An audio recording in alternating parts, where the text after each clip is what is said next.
again. Cheese. Now Tanay, you say. Now you say happy birthday. Na bol.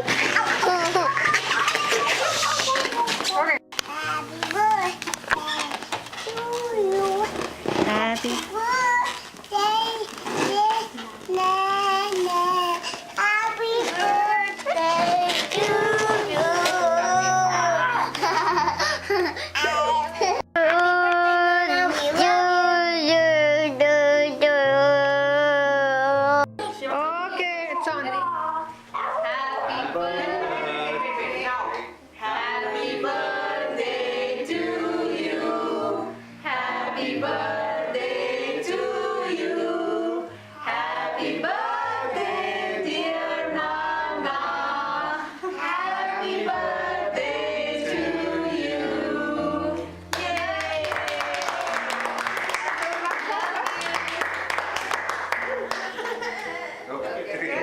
In the sleepy hair,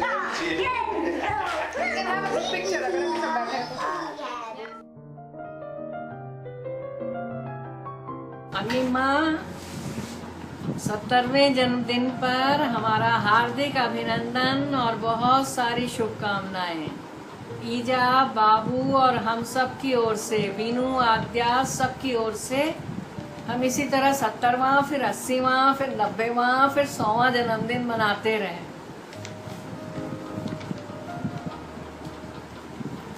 ईजा अक्सर बतलाती है कि मेरे जन्म से पूर्व नवजात शिशु की जरूरत की चीजें, कपड़े आदि पूजा अम्मा ने तैयार कर सोमेश्वर भिजवा दिए थे।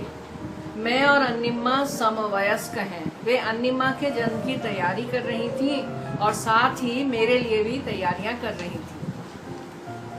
बाबू अक्सर एक प्रसंग का जिक्र करते हैं कि वे बरेली, अन्निम्मा के हिसाब से इलाहाबाद गए थे और बड़बाजू ने उन्हें बतलाया कि बच्चों की आईक्यू की जांच हो रही थी।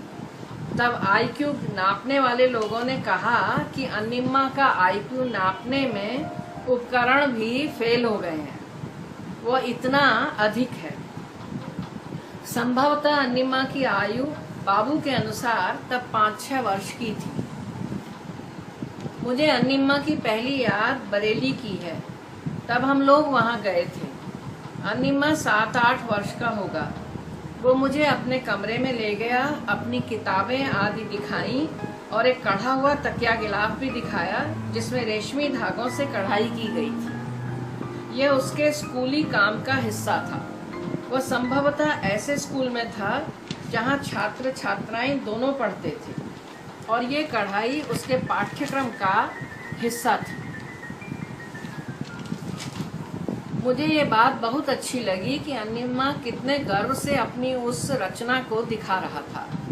मेरा मानना है कि उसके स्वभाव का संयम और संतुलन उसी से जुड़ा हुआ है। हम लोग संभवतः 9-10 वर्ष की आयु के थे जब काफी समय अल्मोड़ा में रहने का अवसर मिला। मेरे जीवन की उस समय की यादें बहुत प्रिय हैं।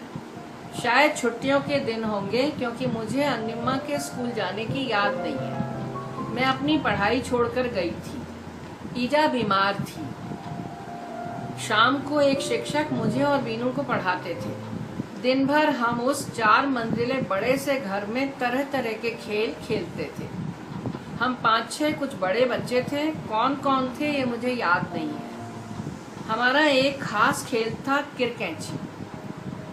2 टीमें बन जाती थीं और नीचे गोट से लेकर ऊपर छत की कोठरियों तक एक टीम खड़िया से लकड़ी या दीवार कहीं भी छोटी छोटी लकीरें खींच आती थी।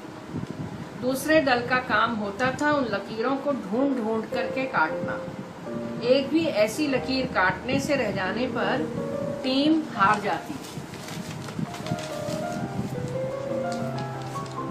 काफी वर्षों के बाद एक